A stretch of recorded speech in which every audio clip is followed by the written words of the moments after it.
Proverbe chapitre 26. Comme la neige en été et la pluie pendant la moisson, ainsi la gloire ne convient pas à un insensé. Comme l'oiseau s'échappe, comme l'hirondelle s'envole, ainsi la malédiction sans cause n'a point d'effet. Le fouet est pour le cheval, le mors pour l'âne, et la verge pour le dos des insensés.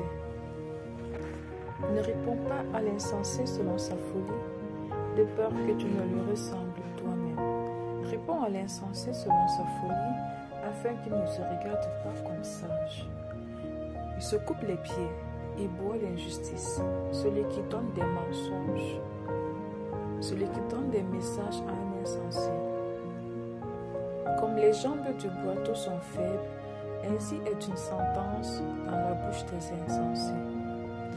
C'est attacher une pierre à la fronde que d'accorder des honneurs à un insensé. Comme une épine qui se dresse dans la main d'un homme ivre, comme une épine qui se dresse dans la main d'un homme ivre, ainsi est une sentence dans la bouche des insensés. Comme un arquère qui blesse tout le monde, ainsi est celui qui prend à gage les insensés et les premiers venus.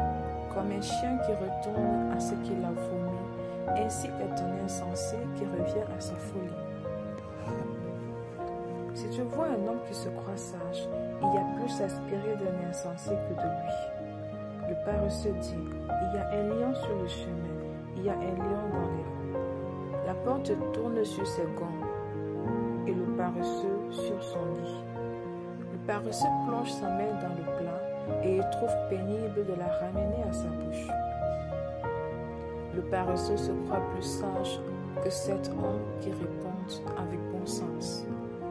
Comme celui qui saisit un chien par les oreilles, ainsi est un passant qui s'irrite pour une querelle où il n'a que faire.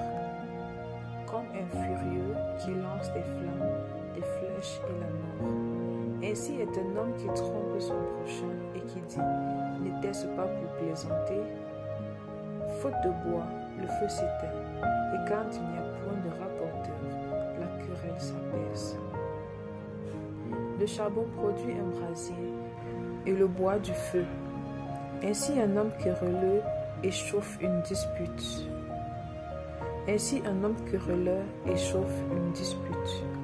Les paroles du rapporteur sont comme des friandises. Elles descendent jusqu'au fond des entrailles. Comme des scories d'argent appliquées sur un vaste terre.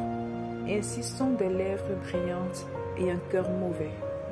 Par ses lèvres, celui qui hait se déguise, et il met au-dedans de lui la tromperie.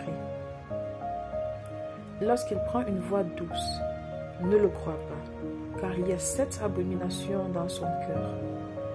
S'il cache sa haine sous la dissimulation, sa méchanceté se révélera dans l'assemblée.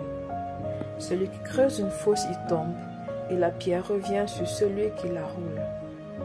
La langue fausse hait ceux qu'elle écrase, et la bouche flatteuse prépare la ruine.